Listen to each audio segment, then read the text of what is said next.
Data goes by several different names, and if you're studying for your CCNA or Network Plus exam, it's important to understand what we call data at the bottom four layers of the OSI model. Specifically, we're going to be talking about the four protocol data units, or PDUs, that you need to memorize. Let's begin down here at the physical layer. This is where we're putting bits on the wire, ones and zeros, so our protocol data unit at the physical layer is bits. If we move up to the data link layer, here we're talking about frames. Imagine an Ethernet frame, it's got an 18-byte Ethernet header. Well, that is going to be examined by an Ethernet switch, and the Ethernet switch will make a forwarding decision based on the destination MAC address inside of this Ethernet header. So here at layer 2, we have frames, bits, frames, and when we move up to layer 3, we hear a very familiar term, packet. Now, I'll admit, it's very common, I do it as well, to call data packets generically, regardless of what layer they're at. So yeah, sometimes you'll hear data referred to as packets, even though that might not necessarily be at layer 3.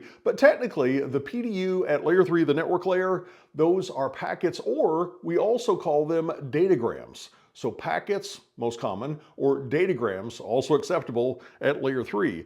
And then finally, at the transport layer, we have segments. Here we have TCP, UDP segments. So let's put all this together. We've got bits, frames, packets, and segments. Here are a couple of memory aids for you. You can remember the acrostic, bacon frying produces salivation, to remind you of bits, frames, packets, segments. Or if you prefer to go in the other direction, you can say some people fear birthdays for segment, packet, frame, bits. And that's a look at the protocol data units, or the names that we give data at the bottom four layers of the OSI model.